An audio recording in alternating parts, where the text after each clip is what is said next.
There are two sides to every story, and unfortunately, most dash cams only get one side or one version of the story. With this little camera right here, you're gonna get both sides. You're gonna see the outside with this camera and the inside with this camera right here. So we've already installed it on this car, and I just wanted to show you what the actual footage looks like, both on the inside and on the outside. So we're gonna run through its paces, grab a couple test files, look at it together to see if the quality is that you might enjoy in your car as well. Some of the key features and maybe misses are that it does record in 1440 on this camera and 1080 on this camera. One of the big misses that you need to be cognizant of is it doesn't come with an SD card. You're gonna have to pick up your own SD card.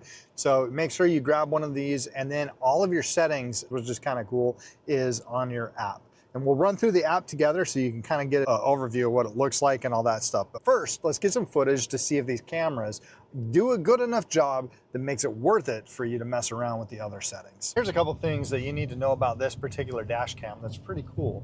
Is that one, it's gonna loop recording until your SD card is full, then it'll delete the old files. So the bigger the SD card, the more storage you're actually gonna have and be able to save.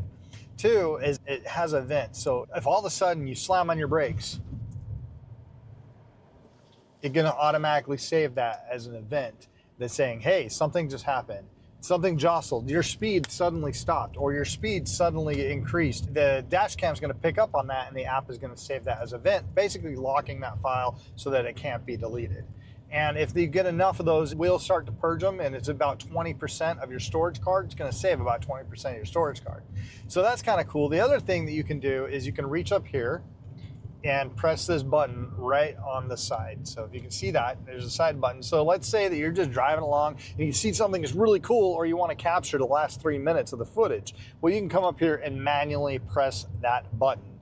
You can actually speak to it, but that's a separate device that you're gonna have to purchase, but it does give you that ability to purchase that separate device that says, hey, Nexus, record that. So if you're doing a lot of maybe video footage of driving, you can just say, hey, that was pretty cool. Oh, look, there's a deer, or there's a bear, or there's something interesting that just crossed the road. Go ahead, hey, Nexus, record that.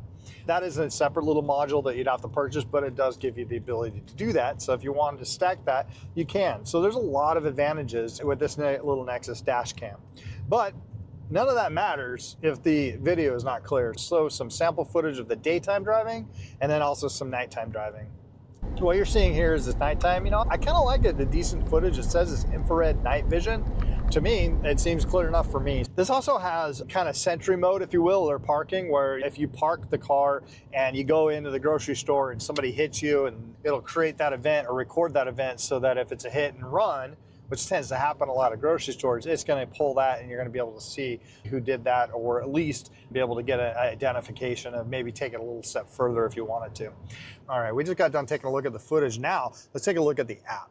So in the app, you have basically everything that you need to run, to capture the moment, to save the stuff that you want to save, to download the files that you want to keep for forever, or forward them to somebody else that needs them, right?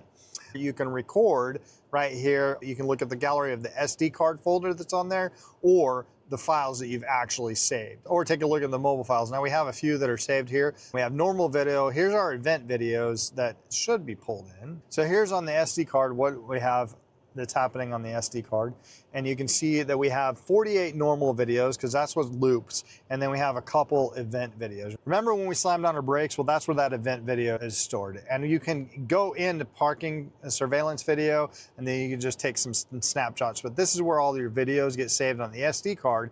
And then you can come in here and say, you know what, I like this video, and I want to save this video right here to my card. You just press download. So I want to download that file right there, and it is downloading right to your phone, so you get to save that at all times.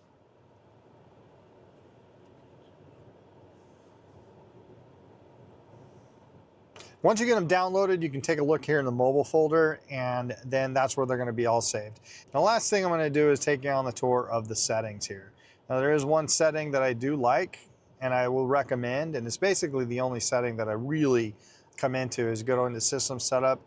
Right here is you want to sync your phone and the time. That's a big one. Okay, you want to come in on the settings right here. You just go to record setup, And this is the one that I like to do. I like the loop recording. Instead of it defaults to 30 seconds or off or whatever, I like to do about 3 minutes. So I know that the last 3 minutes is saved. And that's just my preference. Whatever you like is up to you, but that's pretty much the only one that I like to do. You can come in here and customize it any way you want. You've got your recording and you have your system. The other thing in your system setup is just make sure that you're syncing the phone time so that your phone time and driving are matching the same thing. So those two things are going to get you on the road, get you set up and going, and that's just a quick overview of the app. But dash cams really are for your protection, are for your safety. So if something bad happens, it's not a he said, she said moment.